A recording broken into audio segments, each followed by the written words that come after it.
Listing appointments.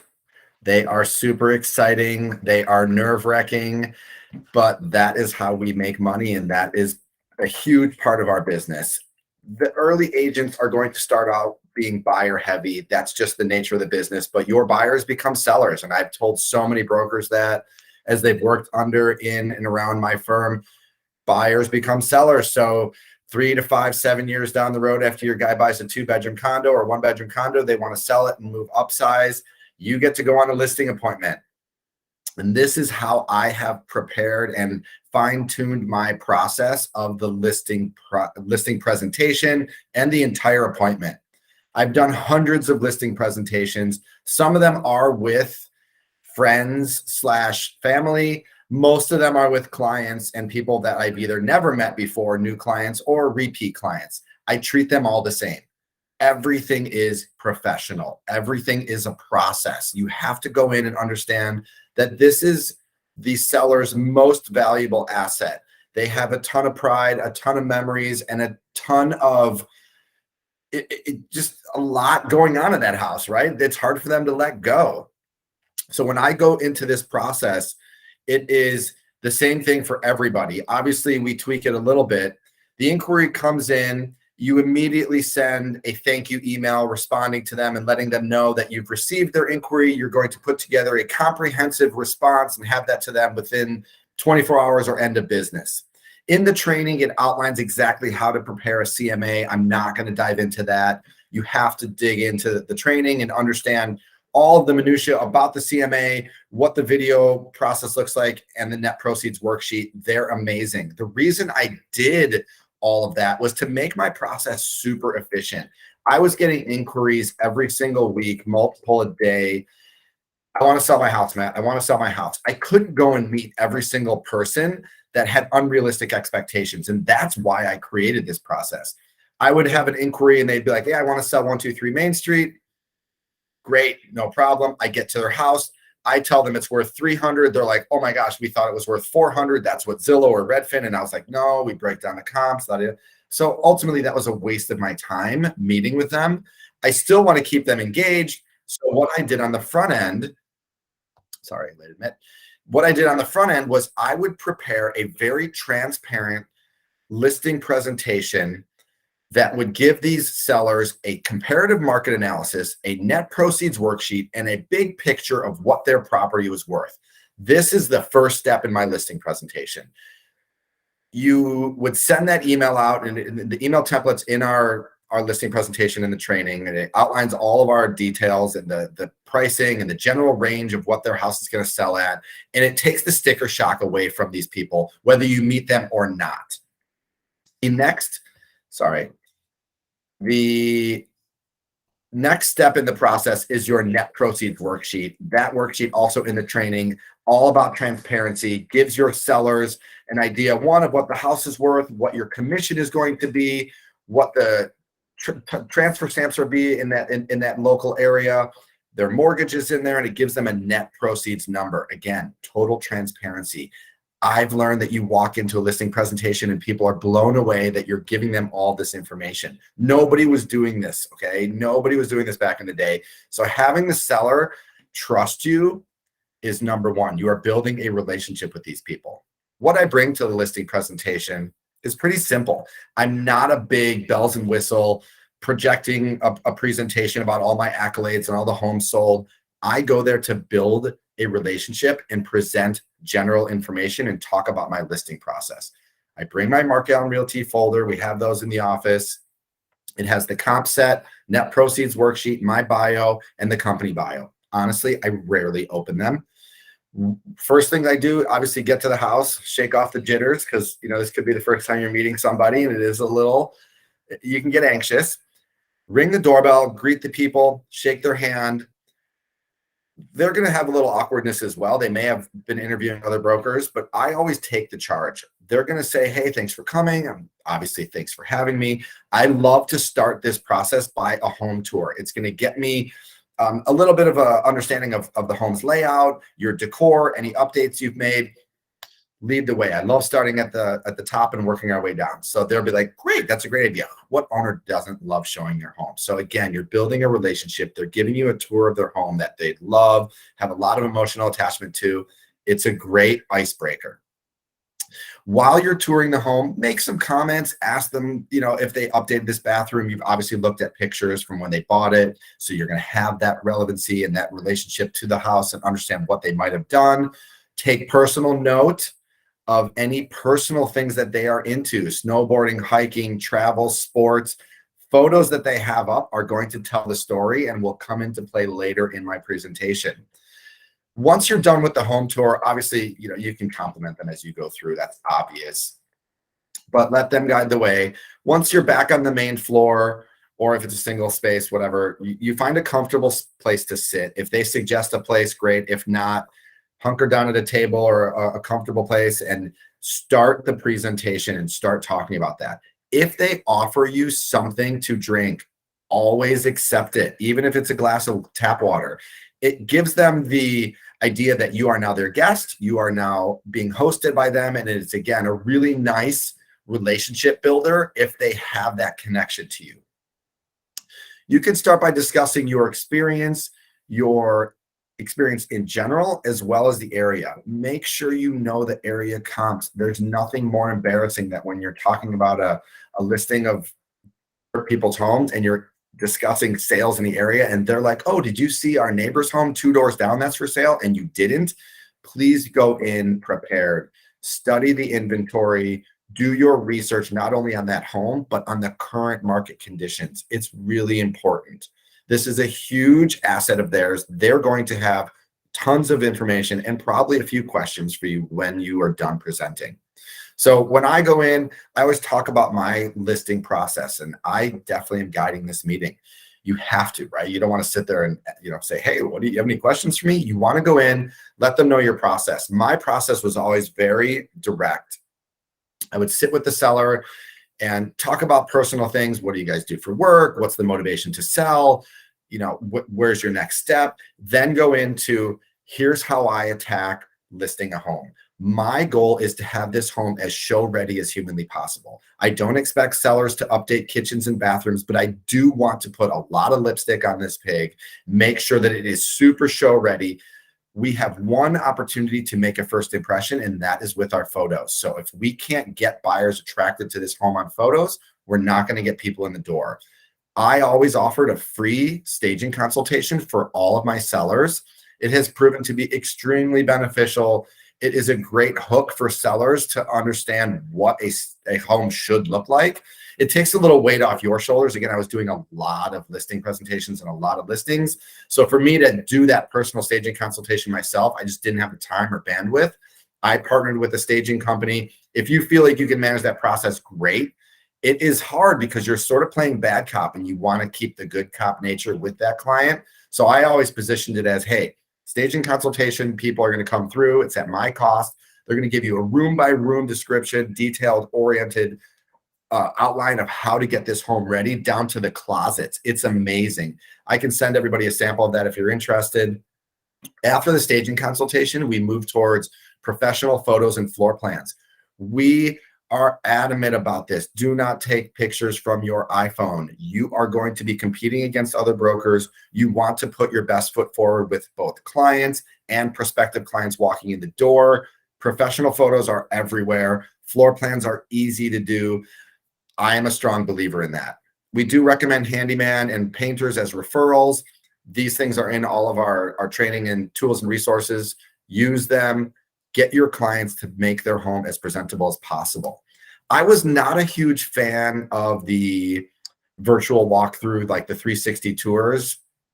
What I felt is when we would put a property on the market and people felt like they were walking through the home with those 360 tours, we were actually losing foot traffic. And honestly, the real estate business isn't going away because nobody is going to buy a property, their most valuable asset, without walking through the door.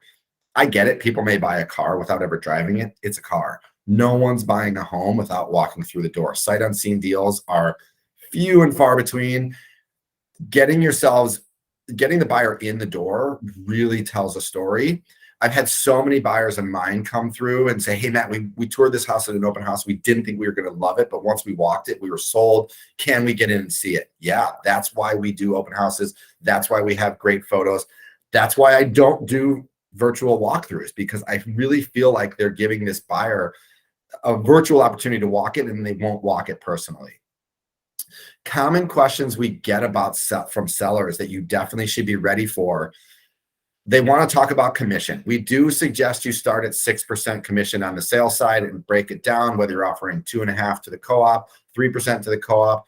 Be transparent. Be honest with these people. If they're going to tell you that commission is the main motivator for them, I'm not a fan of losing a listing over reducing a commission to 5%, potentially a little lower. Make sure you have an open line of communication with your client. Let them know that you're here to represent them. You do have a lot of upfront marketing costs. You have a lot of time invested, and you run a business. This costs money. So explain the process, explain what commissions cover. It is a vast number, and I know it's a hard pill for some sellers to swallow, but make sure you're not losing commission dollars. Charge that 6%, but also make sure you're not losing the deal over a commission break other brokers are offering. I do often get a question, Matt, why are you with Mark Allen Realty? I let them know that we are all on an even playing field in the real estate business. The MLS is the holy grail of real estate. That is where every single real estate broker inputs all of their listings.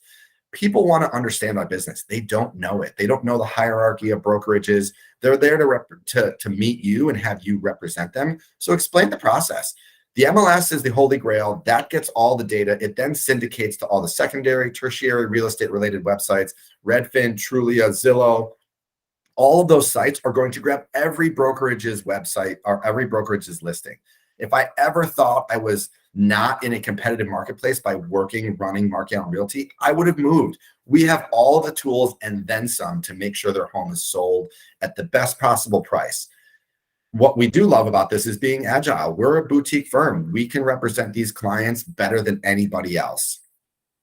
Top agent network and private listings. A lot of chatter about that. Some brokers will bring it up in a listing appointment. You definitely should bring it up. You should talk about it. The private listing does have value, but I truly believe if you want to sell your asset at the best price possible, present it to the largest population of people. And that is when you get it on the MLS, public, syndicate to every single website and get it done.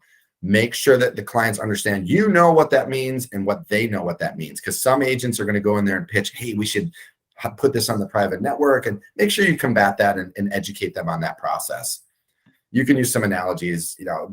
Public markets just capture more money than private. They just do, and that's why they're always successful. My listing process to go live, I always let people know, staging consultation. I love to take photos on a Monday. We love going live on a property Wednesday or Thursday. Reason being, actually makes sense. There's a lot of type A people out there. Once you start putting listings on the market, let's say you put something on Monday, you're going to have people hyper reactive and say, I want to see it Monday afternoon. I want to see it Tuesday. Let's say you get an offer on Tuesday. It's going to be really hard as a seller or listing agent to tell that buyer, hey, thanks for your offer on this Tuesday. We're going to wait to see an open house on Saturday and see what happens. It's a hard pill to swallow. If we would go live late Wednesday afternoon, Thursday, and we had an open house on Saturday, Sunday, it's easy for me to say, hey, they didn't see it till Thursday or Friday. I can get them to wait a day or two, invite them back to the open house, make sure that they are recognized. We love an offer. You'd never want to put that on the back burner for multiple days. Make sure they understand the process. Make sure we recognize them. That's the process of going live Wednesday, Thursday versus Monday or Tuesday. Open houses do bring a lot more attention, and you have the opportunity to get the masses through over the weekend versus just a random Tuesday. Also, while you're going through your listing process, let them know any other things you're going to do for the home. Social media, private showings, obviously are going to be agent accompanied. We don't do lockboxes where we're at in the city. So talk about your listing and your showing process. If you're going to do that door hanging, canvassing, let them know anything that you're going to do to help promote that listing. They want to hear it. They want you to stand out. If you have a large social media following, great. Let them know. That's going to help, engage some different clientele. The end of the listing process does always lead to pricing. And a lot of times I avoid that question because I've had such a great meeting with these people and we have such a great rapport. We're talking about their family, their goals, their home.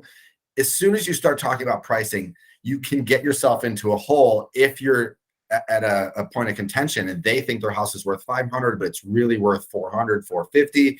It's going to leave a sour taste in their mouth. So when people ask to talk about pricing, I often say, thank you so much for inviting me in for this listing presentation. I've learned a ton about you guys. I've had an opportunity to see the home. I really need to get back to my office and dig into the comps and let you know a specific price where I'm comfortable listing and a very realistic price where I think we're going to sell. This is a data-driven market and I just don't have that data in front of me. Let me have some time to digest and get back to you. They actually love that answer. They're going to be like, wow, this guy really is going to put a lot of time and effort into pricing our home.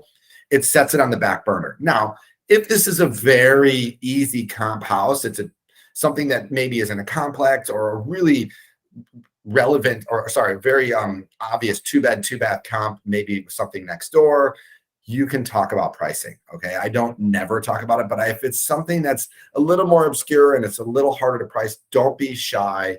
Let them know you need to dig in and talk about it or do some research.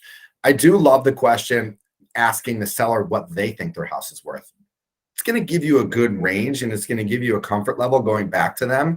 This can happen multiple ways. Some people throw that out there, but don't be scared to ask that question. It really can help you get into a pricing range that they're comfortable with. And a lot of times I'm also presenting a number that says, hey, listen, I understand maybe you guys are looking for a higher end range and I'm happy to list at that level, but I want you to know I'm very realistic about pricing. Historically, my homes have sold at 98, 99% of list price because I'm so accurate and I'm so detailed in my research and price things accordingly. If you want to go on and test the market at a higher number, that's great. Want to be honest and let you know what the data looks like. I do let them know that after I present everything that I will be following up. The key thing, remember, you were walking through the home and you tried to find something social. At the end of the meeting, try and bring that up. If they were just in Utah on a ski trip, let them know that you were just there as well. Make that personal connection. If they're tennis players and you're a tennis pro or you play casually, see where they play tennis. Find some common ground. These people want to build a relationship. They want to trust you. Everything about this business is total transparency, total trust, total honesty, and being really responsive to your clients and letting them know you are there to fight for them and be their advocate. This listing presentation has been tried, true, and it is super successful. I was always in a competition of 3 to 5 brokers. And I would always ask, are you interviewing other brokers? They would tell me, yeah. I think I would close in the 95 to 97% of all of my listing presentations because of my process, because of my honesty, transparency, and the follow-up. Make sure you're following up with these people. Some people's timelines could be a month or 2 months out. They're not all a month or 3 weeks or 2 weeks away. So put them in your CRM. Make sure you understand the process and what their timeline is. That wraps it up for me. There's a lot of stuff to dig into here. I'm going to open it up to questions. Let me know what you guys think and if you've had any listing presentations recently and what those look like and what you guys do.